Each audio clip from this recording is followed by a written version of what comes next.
नमस्कार मित्रांनो, मी अजित चक्रे स्वागत करत आहे मित्रांनो तुमचं आपल्याच यूट्यूब चॅनलवर, फेसबुक पेजवर, इंस्टाग्रामवर.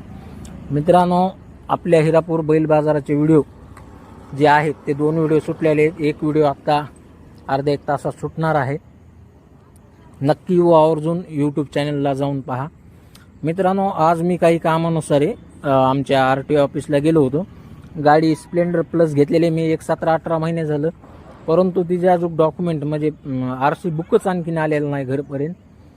तर तिथं चौकशी वगैरे करण्यासाठी 1 तास थांबावं लागलं मला. मग ते साहेब आल्याच नंतर पुन्हा चौकशी केली. तिथून जे पोस्टाकडे जातं त्याचं ते काय म्हणतात त्याला ट्रॅकिंग घेतली. तिथून मग पुन्हा पूर्ण पोस्ट जे आहे तिथं गेलो. सध्या मी RTO ऑफिस दाखवतोय मित्रांनो तुम्हाला. हे आमच्या बीडचं नवीन RTO ऑफिस आहे. आता ही तरी जागा यांची सरकारी आहे का नाही ही अजून कन्फर्म नाही आहे, कारण की ही मला वाटतं 3ऱ्या वेळेस चेंज झालेलं आहे RTO ऑफिस. 3ऱ्या-4थ्या वेळेस चेंज झालेला आहे. बहुतेक ही जी जागा आहे ही 100% आता सरकारी जमीन असेल असं मला वाटतंय,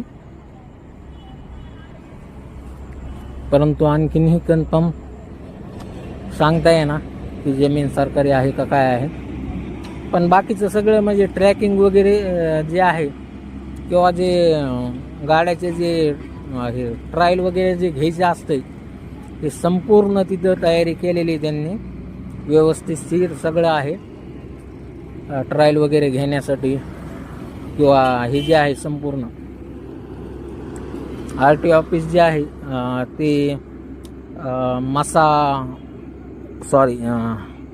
मसोबा फाट्याजवळ आहे. आणि जे काकूचं जे कॉलेज आहे तिकडं किंवा आर्मीचं जे शाळा आहे, आर्मी शाळा, त्याच्या एकदम जवळच आहे. जर कुणाला अडचण आली काय आली तर लक्षात राहू द्या. पत्ता नगर रोडला आहे, आर्मी शाळेच्या जवळ. रिलायन्स पेट्रोल पंप जो झालेला आहे नवीन जस्ट त्याच्या अलीकडे, आणि जिथं बैलगाडा शर्यत झाली त्याच्यात थोडं पुढे, बीडमध्ये जे बैलगाडा शर्यत झाली त्याच्यात थोडं पुढे. हे पाहताय, पोस्टामध्ये गेलतो तिथं चेक केलं तर तिथं ट्रॅकिंग करून ते काहीही मिळालं नाही, कारण की ते ओपनच व्हायला गेलं. ते म्हणले आता तुम्हाला डबल RTO ऑफिसला जावं लागेल. आता मी डबल RTO ऑफिसला जाणार आहे आणि चेक